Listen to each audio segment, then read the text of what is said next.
خالی تم سمجھتے ہو کہ سورج پلٹ آیا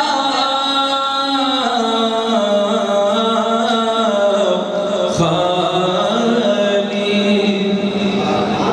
اور خالی ہوتی نہیں گودی کبھی علماء کی جو جھلاتی ہے عزا خانوں میں جھولا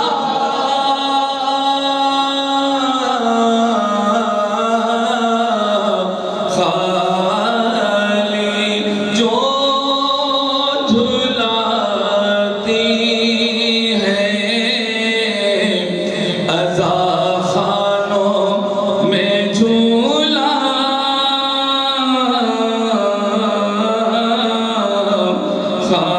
خالی اور شاہ کے سینے پر سونے کی سزا دینے کو اونٹ پر باندھی گئی بالی سکینہ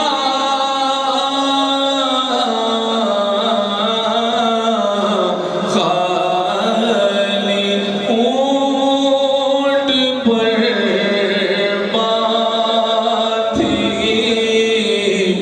گئی بالی سکینہ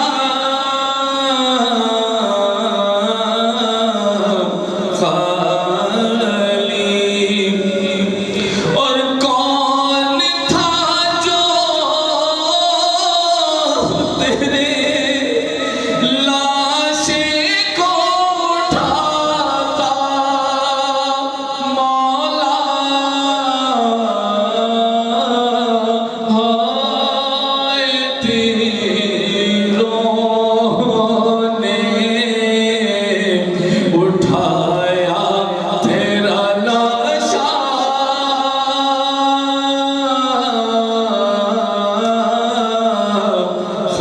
خالی ہائے تیروں نے اٹھایا تیرا لاشا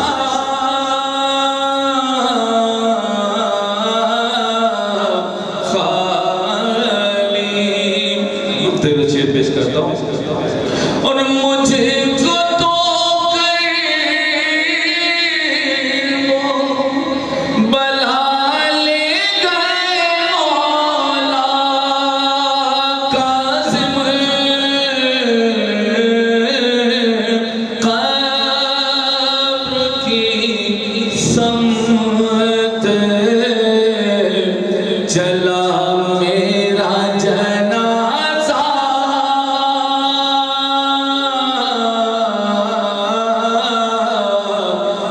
خالی قبر کی سمت چلا میرا جنازہ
بامیا مرکزی ٹرسٹ کے تمام عہدیدار اور ٹرسٹیز اور ان کے تمام ممبران کے مرحومین کے لیے، جناب حسن رضا صاحب کے تمام مرحومین کے لیے، آپ اپنے مرحومین کے لیے، شہداء ملت جعفریہ کے بلند درجات کے لیے، سید محمد عباس تقوی ابن محمد عالم تقوی کے بلند درجات کے لیے، جن کی کوئی فاتحہ پڑھنے والا دنیا میں نہیں ہے، ان تمام ملبان لبیت انسان جنات کو شامل فرما کر ایک مرتبہ سورہ الحمد، 3 مرتبہ سورہ اخلاص کی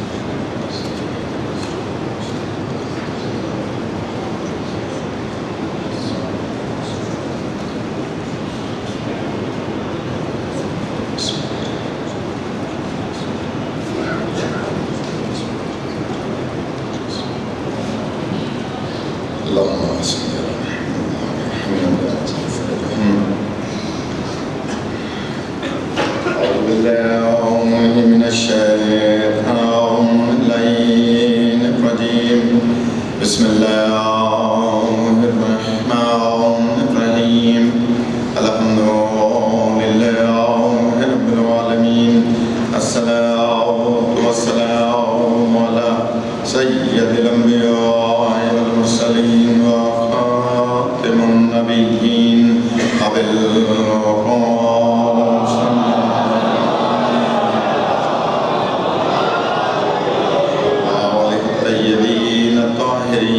المعصومين المنتجبين المنتخبين ولعنة الله على أعدائهم وعاصبي حقوقهم ومنكري فضائلهم أجمعين أما بعد قال الله سبحانه وتعالى في كتابه المجيد وفرقانه الحميد بسم الله الرحمن الرحيم بقية الله خير لكم إن كنتم مؤمنين.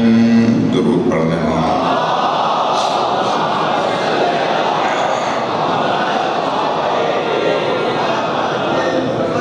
وقت مطال ہماری عبادت اپنی بارگاہ میں قبول فرمائے.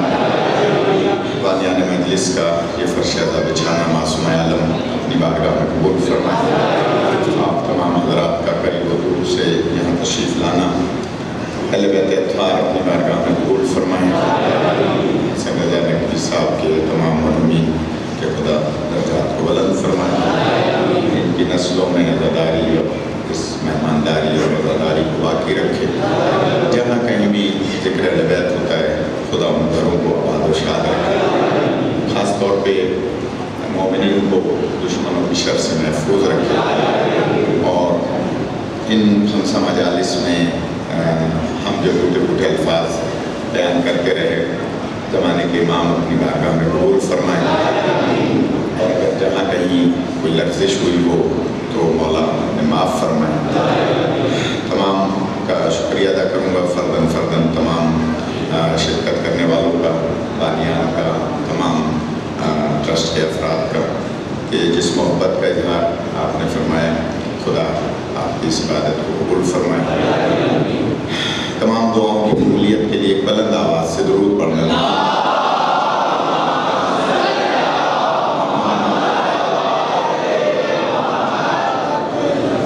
یہ کل بھی ایک پرچہ آیا تھا لیکن میں ہاتھ میں ہی رہ گیا بھول گیا. لکھا ہے کہ آپ نے وہاں علی پیلس کی مجلس میں بیان فرمایا تھا کہ بی بی سیدہ سلام اللہ علیہ کے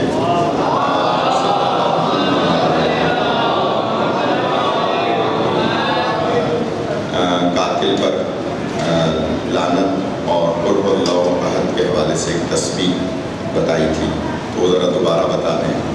تو یہ مجالس جو ہیں وہ درس گاہ ہیں جہاں سے بہت سی ایسی چیزیں ملتی ہیں جو لوگوں کو ذہن میں رکھنی چاہیے، اس لیے کہ یہ ذریعہ ہے منتقل کرنے کا ان چیزوں کو جو بزرگوں سے چلی آ رہی ہیں.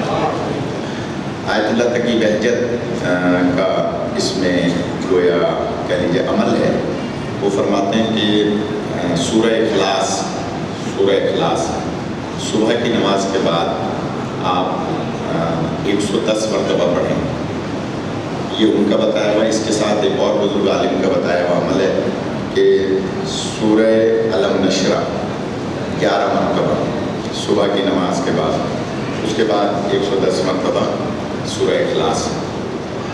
کیسا بھی مسئلہ ہو, کسی قسم کا بھی جائز مسئلہ ہو, اگر آپ اس کو عقیدے کے ساتھ, ابھی موسیٰ کاظم صاحب عقیدے کی بات کر رہے تھے, تو اگر عقیدے کے ساتھ یہ عمل کیا جائے, صبح کی نماز شرط ہے.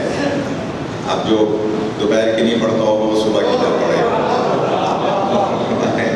جو ظہرین نہیں پڑھتا ہوگا وہ فجر کیسے پڑھے گا. تو فجر کی نماز کے بعد یہ عمل کرنا ہے سورج نکلنے سے پہلے پہلے, یعنی سورج نکلنا نہیں چاہیے.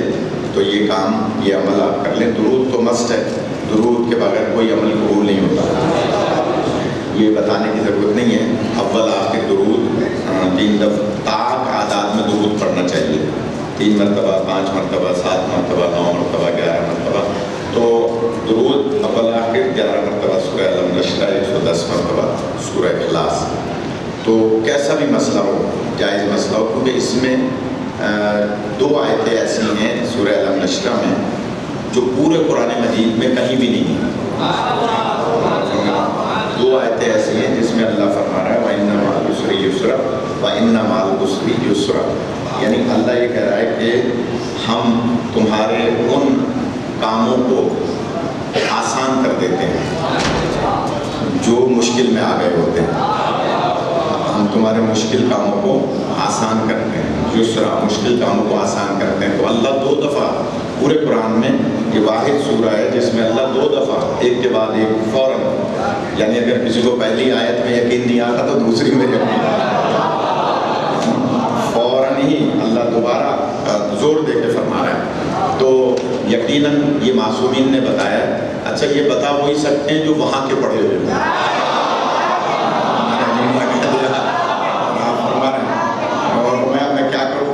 کہیں چلی جاتی ہے کہ یہ بتا وہی سکتے ہیں جو وہاں کے پڑھے ہوئے ہوں. یہاں کے پڑھے ہوئے آپ کو مسائل کا حل نہیں بتا سکتے, اس لیے کہ میں چیلنج کر کے یہ بات کرتا ہوں, میرا موضوع نہیں ہے, ورنہ میں عرض کرتا کہ یہ 14 وہ ہیں جنہوں نے دنیا میں کسی کے سامنے زانو ادب طے نہیں کیا. چاچا یہ 14 وہ ہیں جنہوں نے کسی کے سامنے زانو ادب طے نہیں کیا. ان کا کوئی دنیا میں استاد نہیں ہے, پڑھے کسی سے بھی نہیں ہے, پڑھاتے پوری کائنات کو ہیں.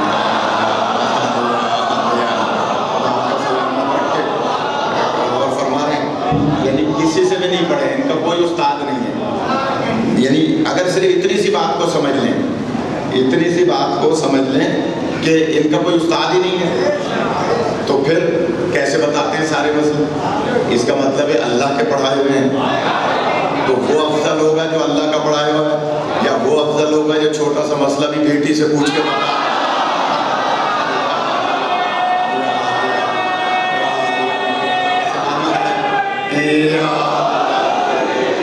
آپ کا سلامت رکھے. جن کی تعریف پہ نگاہ ہے وہ بیان فرمائیں گے اور داد دیں گے. اچھا بہت سے لوگ اس لیے کاشی بھائی داد نہیں ہوتے وہ کہتے ہیں یہ تو 50 دفعہ سنی ہوئی بات ہے. نہیں, اس لیے اس کو دہرائیں. میں پڑھ کے دہراؤں, آپ داد دے کے دہرائیں. خدا سلامت رکھے. نہیں بھائی آپ پہلی دفعہ مجلس میں آئیں, آپ روز رہے ہوں گے لیکن چھپے ہوئے ہوں گے کہیں. ٹرسٹی حضرات بہت سے کام چھپ کے کرتے ہیں نا. اللہ سلامت رکھے. بہت نورانی شخصیت. جلدی سے عرض کر رہا ہوں کہ جناب کیوں کہہ رہا ہوں کہ میں بیان کروں, مجھ سے مراد جو بھی خطیب ہو, آپ داد دے کے اسے یاد دہانی کریں تاکہ یہ مسئلہ دوبارہ پوچھنے کی ضرورت پیش نہ بھائی. یاد رکھیں گے تو دوبارہ نہیں پوچھیں گے نا. تو ایک تو یہ ہے کہ سورہ اخلاص. اچھا سورہ اخلاص کی بہت خصوصیات ہیں.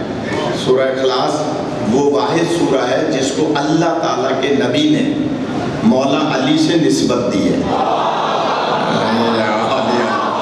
اور فرمانے نبی نے نسبت دی ہے، اگر یاد ہو تو میں ورنہ پھر دوہرا دوں.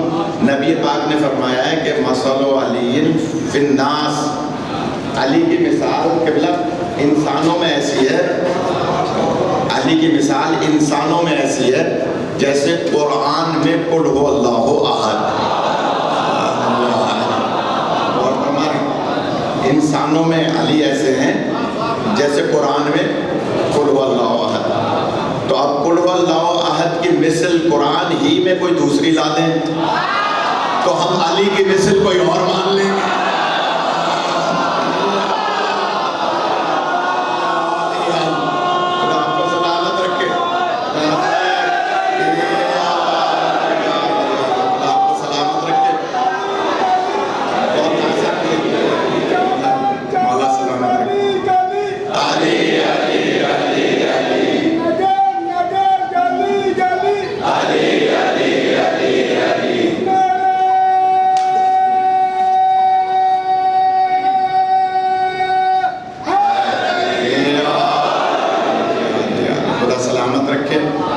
مجھے لگ رہا ہے کہ ہمارے بزرگوار انوار صاحب تشریف لائے ہیں، اگر وہ پیچھے بیٹھے ہیں تو آگے آ جائیں. نہیں، یہ انوار جعفری ہیں، وہ انوار غالباً رضوی ہیں. تو مجھے لگ رہا ہے کہ باکس باندھا ہوا ہے، لیکن خیر اگر نہیں ہے تو بھی ٹھیک ہے. خدا میں سلامت رکھیں. ان کی بڑی خدمات ہیں ہماری ملت میں. کمشنر تھے آپ کے لاڑکانہ کے، تو مجھے کچھ ایسا لگا خدا سلامت رکھے. ایک کمشنر ہونے کی وجہ سے نہیں بلکہ 2 حج انہوں نے میرے ساتھ کیے ہیں، اس لیے اگر وہ ہیں تو آگے آ جائیں. خدا سلامت رکھے. میں جلدی سے جملہ کہہ رہا ہوں. اللہ فرما رہا ہے، اللہ کے نبی فرما رہے ہیں کہ علی کی مثال انسانوں میں ایسی ہے جیسے قرآن میں قل هو اللہ احد. تو قل هو اللہ احد جیسی کوئی سورہ ہی نہیں ہے، علی جیسا کوئی امام نہیں ہے. اور پھر اس کی ایک تھوڑی سی تشریح اور کر دوں. کیا کروں، یہ سوال میں کہیں پوری مجلس نہ ہو جائے. سرکار فرماتے ہیں کہ اگر کوئی ایک مرتبہ سورہ اخلاص کی تلاوت کرتا ہے واجب نمازوں کے علاوہ، تو اس کا ثواب جو ہے وہ ایک حصے قرآن کا ثواب ہے. یعنی واجب نمازوں کے علاوہ اگر سورہ اخلاص پڑھ لیں چلتے پھرتے، آپ یہاں سے باہر نہیں نکلیں گے 3 دفعہ پڑھ لیں گے، مگر پڑھنے کی عادت ڈالیں کہ گاڑی تک نہیں بیٹھیں گے آپ نہ معلوم کتنی دفعہ پڑھ لیں گے. سورہ اخلاص ایک دفعہ پڑھنے سے ایک حصہ قرآن کا ثواب ملتا ہے. سرکار فرماتے ہیں جو 2 مرتبہ واجب نمازوں کے علاوہ پڑھے گا اسے آدھے قرآن کا ثواب ملے گا. جو 3 مرتبہ پڑھے گا اسے ختم قرآن کا ثواب ملے گا. اب بچوں کی سمجھ میں آیا؟ یہ ہم مولوی بیٹھتے ہی کیوں کہتے ہیں 1 مرتبہ سورہ الحمد، 3 مرتبہ سورہ اخلاص کے، یعنی بہت چھوٹی سی آسان سی بات ہے. اکثر باتیں تو ہوتی ہیں قبلہ، سبھی مولوی پڑھواتے ہیں، مولانا ایسا ہے نہیں، سبھی پڑھواتے ہیں کہ 1 مرتبہ سورہ الحمد، 1 مرتبہ سورہ الحمد. کیوں کہ سورہ الحمد 1 دفعہ پڑھنے کا ختم قرآن کا ثواب ہے، اور سورہ اخلاص 3 دفعہ پڑھنے کا ختم قرآن کا ثواب. تو آپ بیٹھتے ہی اپنے مرنے والوں کو 2 قرآن مجید ایصال ثواب کرتے ہیں. تو یہ جو علماء نے لکھا ہے، تو اس کا مطلب کیا ہوا کہ 3 مرتبہ سورہ اخلاص پڑھنے سے ختم قرآن کا ثواب ہے. اب نبی فرماتے ہیں، کوئی ناراض نہ ہو، میں کیا کروں، یہ سہیل بھائی ناراض ہو جاتے ہیں، مگر میں کیا کروں، اب آ گئی ہے تو بات عرض کروں. ہمارے بھائی مسلمان کہتے ہیں بھائی ہم بھی تو علی کو مانتے ہیں.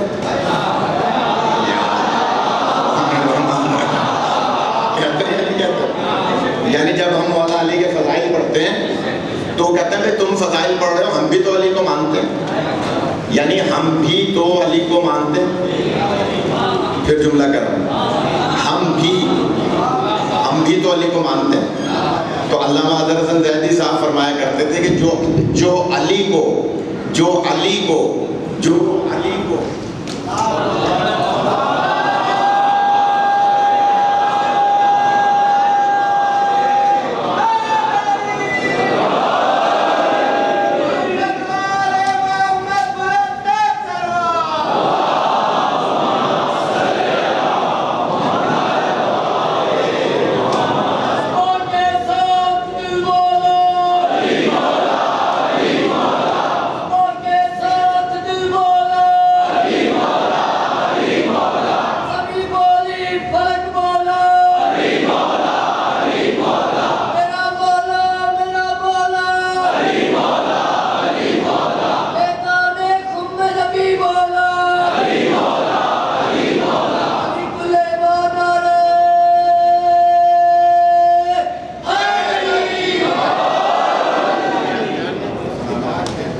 محمد والے محمد بلند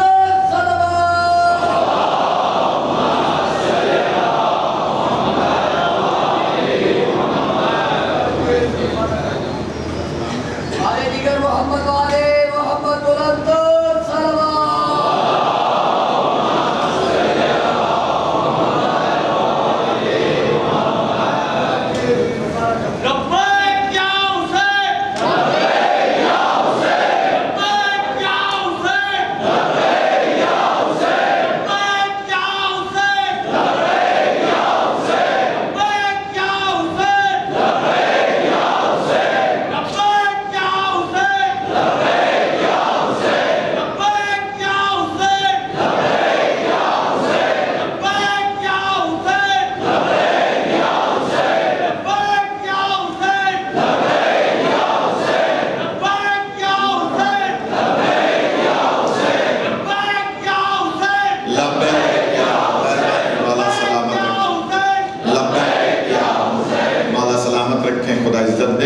اس نام کے صدقے میں کیا کہہ رہا تھا مولا علی علیہ السلام کو جو کہتے ہیں نا بھائی ہم بھی تو علی کو مانتے ہیں، ہم بھی تو علی کو مانتے، تو اللہ حضرت زیدی صاحب فرمایا کرتے تھے کہ جو مولا علی کو بھی لگا کے مانتا ہے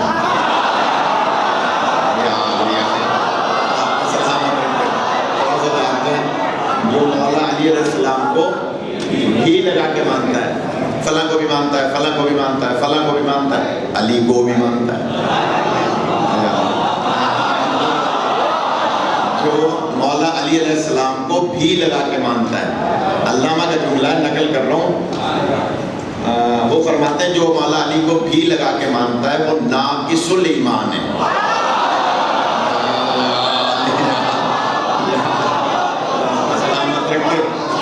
جو بھی لگا کے مانتا ہے وہ ناقص الایمان ہے. وہ کہتے ہیں مولا علی کو بھی لگا کے نہ مانو، مولا علی کو ہی لگا کے مانو.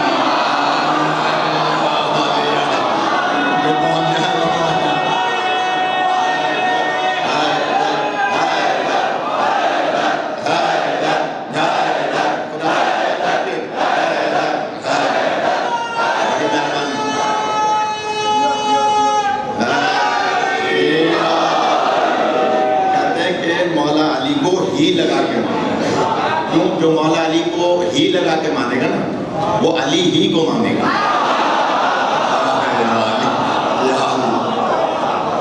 وہ علی کے غیر کو نہیں مانے گا، وہ علی ہی کو مانے گا. اچھا وہ فرماتے ہیں جو علی کو ہی نہیں، علی کو بھی نہیں ہی لگا کے مانے. یہاں تک تو ان کا جملہ ہے.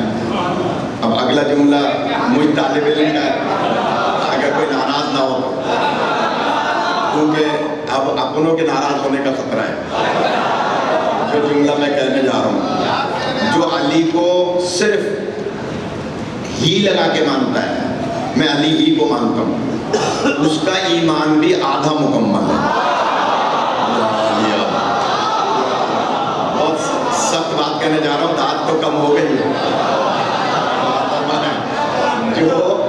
جو علی کو ہی لگا کے مانتا ہے کہ کہتا ہے میں علی ہی کو مانتا ہوں، وہ اس کا ایمان بھی آدھا مکمل ہے، کامل نہیں ہے. دلیل دے دوں؟ جو علی کو ہی لگا کے مانتا ہے کہ میں علی ہی کو مانتا ہوں اور علی کی بھی مانتا ہے. میں نے تو جملہ کہہ دیا، آپ کو سلامت رکھے. یعنی علی کو بھی مانتا ہے، علی کی بھی مانتا ہے، وہی کامل الایمان ہے.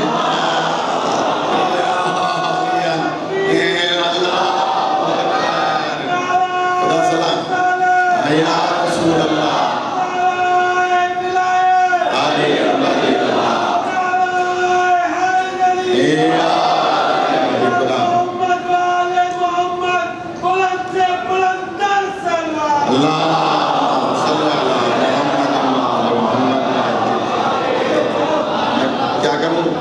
گھنٹہ اسی میں ہو گیا. میں تو اس کی ایک اور دلیل بھی رکھتا ہوں، اور حدیث ہے، حدیث اس کی دلیل بھی ہے، حدیث بھی ہے. سرکار فرماتے ہیں جو علی کو صرف زبان سے مانتا ہے اس کا ایک حصہ ایمان مکمل ہے. حضور کی حدیث ہے جو علی کو صرف زبان سے مانتا ہے صرف علی علی کرتا ہے اس کا ایک حصہ ایمان مکمل ہے. اور کیجیے گا کوئی ناراض نہ ہو. نبی کا فرمان ہے جو علی کو زبان سے بھی مانتا ہے دل سے بھی مانتا ہے اس کا آدھا ایمان مکمل ہے. ادروائز سخت بات. اب سخت بات میں بھی دیکھیں کیسے ڈال دیتے ہیں. جو علی کو زبان سے بھی مانتا ہے دل سے بھی مانتا ہے اس کا ایمان آدھا مکمل ہے. بہت سخت بات ہے کوئی ناراض نہ ہو. نبی فرماتے ہیں جو علی کو زبان سے بھی مانتا ہے دل سے بھی مانتا ہے اور اعضاء و جوارح سے بھی مانتا ہے وہ کامل الایمان ہے. آپ کو سلامت رکھے. علی علی مہربانی. علی علی علی علی علی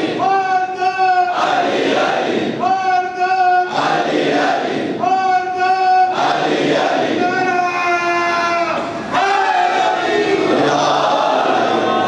اچھا اس میں ایک موضوع سے بالکل ہی ظاہر ہے کہ سوال کے چکر میں ہٹ گیا. یہ اس میں ایک اور سوال ہے کہ اس کا نام کیا تھا جس پہ لان کرنے کا حکم ہے. تو اس کا نام تھا کنفس. اس کے اوپر لان پڑھنے سے بیوی بہت راضی ہوتی ہے. کنفس کنفس پر لعنت. کنفس قاف نون فا زا کنفس پر لعنت.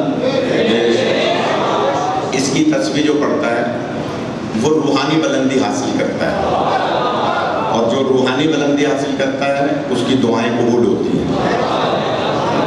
نبی صاحب جو انفس پہ لعنت کی ایک تسبیح یہ بھی اگر صبح کی نماز کے بعد پڑھ لیں.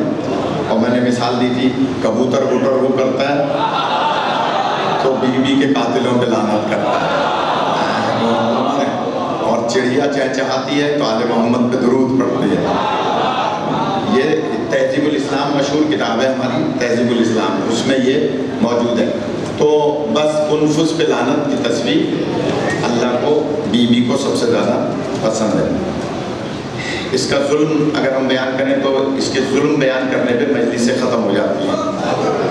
اتنا زیادہ یہ ظالم تھا جس نے کس انداز سے بیوی پر ظلم کیے تھے. لیکن بہنوں خدا تمام قاتلان بیوی پر قیامت تک لعنت نازل فرمائے. اللہ کا باقی تمہارے لیے خیر ہی خیر ہے اگر تم مومن ہو.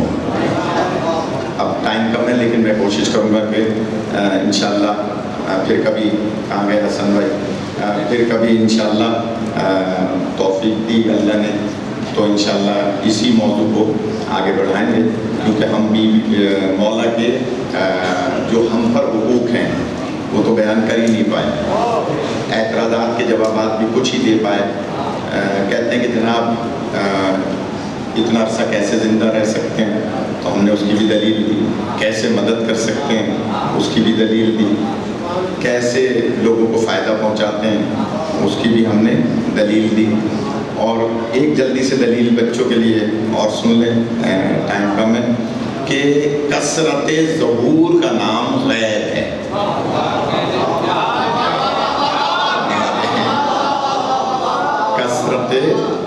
کثرت ظہور کا نام غیب ہے.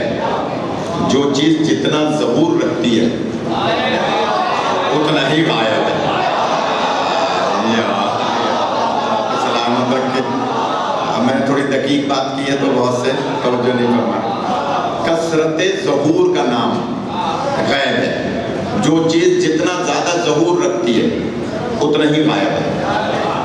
پنکھے نظر آ رہے ہیں چلتے ہوئے؟ ہوا نظر آ رہی ہے؟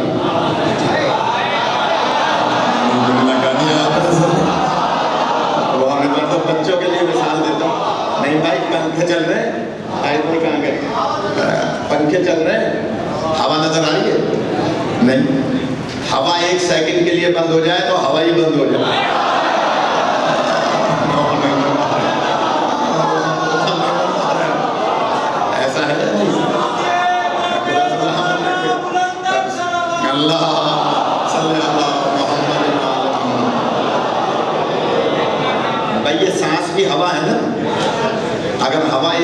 دن کے لیے حتماً بند ہو جائے. یعنی آپ کو محسوس ہوتی بھی نہ نظر آ رہی ہو لیکن ہوا ہوتی ہے. اگر ہوا نہ ہو تو انسان ہلاک ہو جائے. یہ سانس اندر ہی نہ جائے, ہوا نہ ہو, اندر والا سانس باہر ہی نہ آئے اگر ہوا نہ ہو. کثرت ظہور کا نام غیب ہے. یاد جو جتنا زیادہ ظہور رکھتی ہے چیز اتنی ہی غائب ہے. اللہ کا ظہور ہر چیز میں ہے.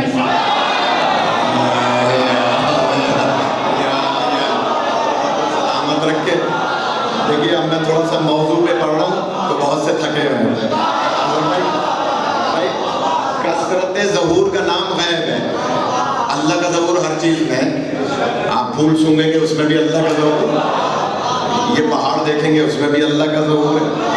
یعنی کائنات کی ہر چیز میں اللہ کا ظہور ہے. ظہور ہر چیز میں, نظر کہیں نہیں آتا. تو اس کا مطلب ہے کثرت ظہور کا نام غیب ہے. جو چیز جتنا زیادہ, اب کیا کروں میں, کسی نے پوچھا امام جعفر صادق علیہ السلام,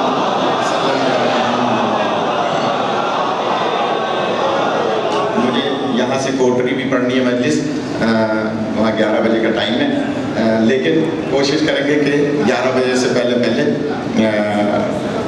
کسی حد تک تو کچھ تو موضوع کا حق ادا ہو. کہ جناب کثرت ظہور کا نام غیب ہے. امام سے پوچھا کہ مولا ہوا کی کیا حیثیت ہے؟ امام سے, اور میں پہلے کہہ چکا ہوں یہ یہاں کے پڑھے ہوئے نہیں.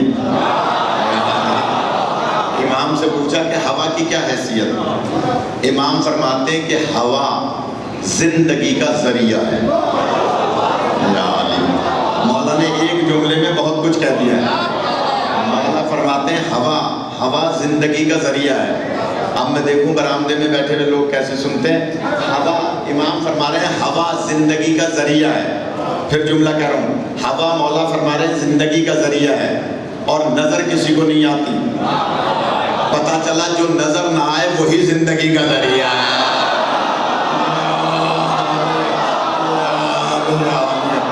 آپ کو سلامت رکھے, آپ کو زندگی بھائی بڑی مہربانی.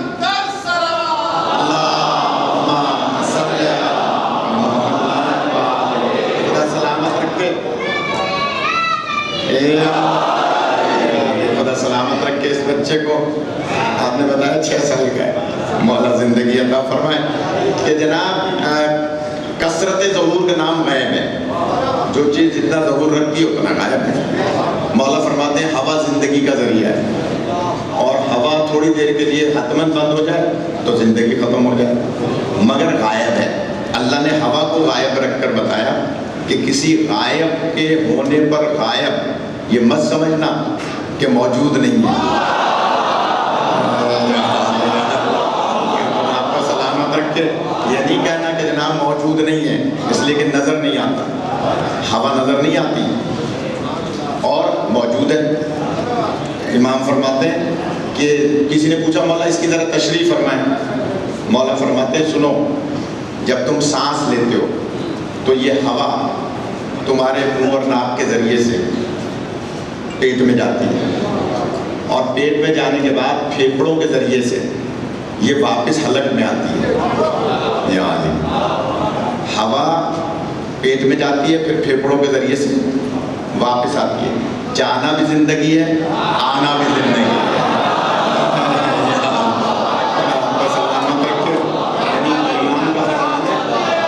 اندر جانا بھی زندگی ہے, آنا بھی زندگی ہے. مثال کے طور پہ آپ نے کتنی اموات ایسی دیکھی ہیں. آج کل تو بہت زیادہ اموات ہو رہی ہیں, خدا سب کے درجات بلند فرمائے. تو کسی کی سانس اندر گئی, باہر نہیں آئی, موت ہو گئی. اور باہر آنے کے بعد دوبارہ اندر نہیں گئی تو موت ہو گئی نا. تو اس کا مطلب ہے یہ ہوا کا اندر جانا بھی زندگی ہے, باہر آنا بھی زندگی ہے. تو غائب زندگی کا ذریعہ ہے, اور جو غائب کو نہ مانے تو وہی موت کا بھی ذریعہ ہے.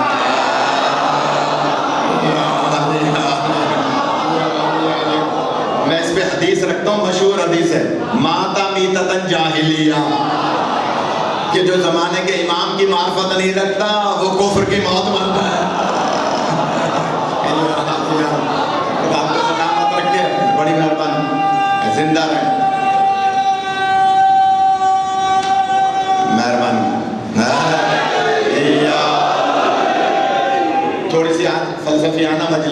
ہے کہ جناب جانا بھی زندگی ہے، سانس کا اندر، ہوا کا اندر جانا، باہر آنا بھی زندگی ہے، اور جو نہیں مانتا اس ہوا کو، اس غائب کو، اس زندگی کے ذریعے کو، تو اس کا مطلب ہے اس کے لیے موت ہے۔ جو غائب کو نہیں مانتا اس کے لیے موت ہے۔ اور ایک بات یاد آ رہی ہے مولانا، آپ سے خاص دعا کا طالب ہوں، بزرگ عالم ہے مولانا نور الحسن صاحب، ان سے اور علماء جتنے صاحبان علم ہیں سب سے دعا کا طالب ہوں۔ امام فرماتے ہیں جب وہ سانس ہوا کی صورت میں اندر جاتا ہے اور پھیپھڑوں میں پہنچتا ہے، پھر آپ کوئی جملہ کہنا چاہتے ہیں، بات کرنا چاہتے ہیں، یا علی اب میں بات کر رہا ہوں نا، یہ لفظ بات میں نے 3 دفعہ کہا، یہ جو میں لفظ بات کہہ رہا ہوں یہ پہلے میرے دماغ میں آئے گا، امام فرما رہے ہیں دماغ سے حلق میں جائے گا، اور جو پھیپھڑوں سے ہوا زبان پہ آئی ہے وہ ہوا اس جملے کو سوچے ہوئے کو جملوں میں بنا کے آواز بنا کے باہر نکالے گا۔ امام کا فرمان ہے، یعنی یہ جو ہوا ہے جو غائب ہے، اس کا مطلب ہے کہ غائب ہی نطق کا ذریعہ ہے۔ اس کا مطلب ہے جو غائب کو نہیں مانتے وہ دنیا میں بھی گونگے ہیں، آخرت میں بھی گونگے ہیں۔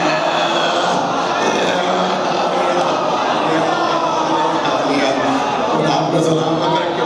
عجیب کی بات ہے، جو میں کیسی باتیں آ رہی ہیں عجیب عجیب۔ اللہ صلی اللہ محمد معلوم، جو غائب کو نہیں مانتے، زندہ رہیں، خدا ان کی نسلوں میں یہ نعرہ رکھے۔ میں جملہ کہہ رہا ہوں کہ جناب بولنے کا ذریعہ بھی، اور ہم جب دیکھتے ہیں تو ہوا نہ ہو تو ہمیں نظر کچھ نہ آئے، اس کا مطلب ہے اگر غائب نہ ہو تو اندھیرا ہی اندھیرا ہے۔ اور یہ ہوا جو، یہ بھی ایک سائنس کا، جو سائنس کے طالب علم ہے وہ اس کو سمجھیں گے کہ دھوپ اور ہوا مل کر روشنی کیسے بناتی ہے، اور یہ بھی ایک جو سائنس کے طالب علم ہے وہ سمجھتے ہیں، تو اس کا مطلب یہ ہو کہ دھوپ اور ہوا سے ہی روشنی کا ذریعہ ہے، تو پتہ لگا کہ آنکھوں والے بھی وہی ہیں جو غائب کو مانتے ہیں۔ ایک مثال یاد آ رہی ہے، تھوڑی سی دیر ہو جائے گی، کیا کروں، مجھے کبھی بھی پڑھوائیں تو ایسے کھلے ٹائم پہ پڑھوائیں حسن بھائی، کہ 2-2.5 گھنٹے میرے لیے کوئی مسئلہ نہیں ہے، اگر ناراض نہ ہو، خدا سلامت رکھے۔ یہ ہمارے بزرگ جعفر چچا، یہ نوار بھائی اور ہمارے جتنے بزرگ ہیں، یہ جو جن کے نام میں نہیں لے پا رہا ہوں، ٹائم کم ہے، سب کی دعاؤں کا ثمر ہے۔ CBNC چینل میں ایک پروگرام آتا تھا، اس میں ہوسٹ نے پوچھا کہ آپ دونوں بھائیوں کو اللہ نے اتنی عزت کیوں دی ہے؟ ٹی وی چینل پہ پوچھا، چچا یہ آپ کے خوش ہونے کی بات ہے، کسی نے ہوسٹ نے پوچھا کہ آپ دونوں بھائیوں کو اللہ نے اتنی عزت کیوں دی؟ نوجوانوں کو بتا رہا ہوں، یہ جتنے بھی نوجوان بیٹھے ہیں، یہ بچے جتنے بیٹھے ہیں، ان سب کو بتا رہا ہوں، کہاں گیا بچے تھے ذہن نہیں آیا، تو ان بچوں کو بتا رہا ہوں جو چھوٹے بچے ہیں، کہ ہوسٹ نے پوچھا، خاتون تھی وہ، کہ آپ دونوں بھائیوں کو اللہ نے عزت اتنی کیوں دی ہے؟ تو میں نے اتنا سا جواب دیا کہ اس کی سبب یہ ہے کہ ہم نے اپنے بچپن سے اپنے بزرگوں کی جوتیاں اٹھائی۔